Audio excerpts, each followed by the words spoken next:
yawaita cire shi a cikin rana zai sa wani yaro ya kamu da cutar neonatal jaundice. Ku kasance tare da mu har ƙarshen wannan bidiyon inda za mu warware tsakanin zare da abawa. Assalamu alaikum, ni ce Falmata mai gabatarwa a cikin shirin lafiyar yaranmu inda nake faɗakar da iyaye mata akan abubuwa da ta shafi lafiyarsu da ta yaransu duk a cikin harshen Hausa. A yau za mu tattauna akan muhimmin batu ko kuma in ce karairayi da mutane ke yaɗawa a tsakanin al'umma akan cewa shi wannan neonatal jaundice yana faruwa ne saboda excessive abubuwa da excessive exposing na baby a cikin rana ko kuma wani abu makamancin haka. So, karya na fari da mutane ke yaɗa a cikin jama'a shine akan cewa idan aka yawaita cire yaro a rana hakan zai sa yaro ya kamu da cuta ta neonatal jaundice. Asali ma wannan zancen a gaskiya ba haka yake ba kuma korarren zance ne saboda shi neonatal jaundice medical condition ne da yake kama jarirai saboda kuma da yake faruwa a common jarirai saboda liver su bai karasa hantar su kenan bai karasa girma da zai iya sarrafa kanshi ba, to idan har ba zai iya sarrafa kanshi ba that means ba zai iya processing na bilirubin ba, sinadari na bilirubin a cikin jikin mutum inda zai kawo yellow pigment a cikin jini shine idan har ya taru shine yana kawo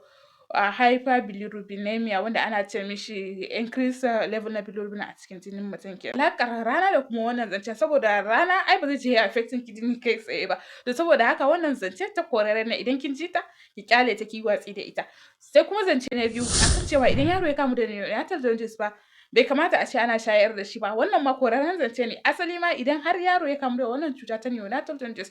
an fi so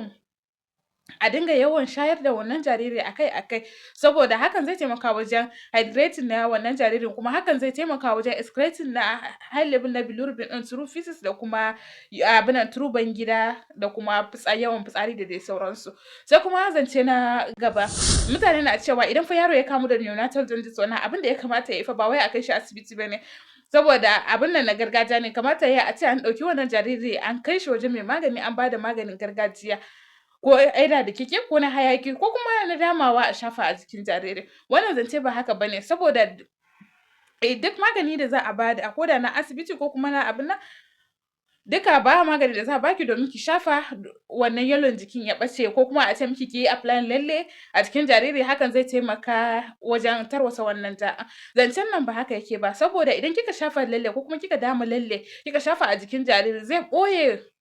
wannan yellowish discoloration ɗin inda ba za ki gane cewa wannan yaron ya kamu da shi ba kafin lokacin da ki zo ki gane kuma sai za ki gane ta hanyar idon shi ko kuma wani makamancin haka ko fuskan shi. Idan kika gane kuma a wannan lokacin zai iya zama ƙwararren lokaci da yaron ya riga da wannan cutar ya riga da ya ci jikin jariri. Haka zalika kuma sauran magunguna ba su yi tasiri ko kuma aiki ba, the only management ko kuma therapy da ake yi treatment ɗin da za ki magance wannan matsala shine only through frequent breastfeeding, ki dinga yawaita ba yaro jaririn ki nono akai-akai sai kuma ta hanyar phototherapy specialized wuta da ake ɗaura jariri a asibiti ko kuma through exchange blood transfusion wannan wanda likitoci ne za su ba da shawara idan har ya kai level ɗin da za a yi transfusion su za su baki shawara da dai sauransu. Idan ba waɗannan zance ne waɗannan methods ɗin ne aka ce ki magance ba amma duk any remedy da ya zo daga fannin na gargajiya ko kuma wani makamancin haka duk ki watsi da su ba haka za a yake ba. Sai kuma zance na gaba shine karairayi da mutane suna cewa ai idan yaro ya kamu da neonatal jaundice kamata ya a ce an ajiye shi a rana ko kuma wani makamancin haka. A gaskiya wannan zance ba haka ba saboda cewa ai asibitin ma an kai ana ajiye shi ne akan wuta, to idan har ana ajiye shi akan wuta to ai kamata ya a ce in an ajiye shi akan rana ba zai iya clearing duka haske ne ake bukata. Zancen ba haka yake ba amma kuma ku kasance tare da mu a bidiyon mu na gaba inda za mu muku bayani akan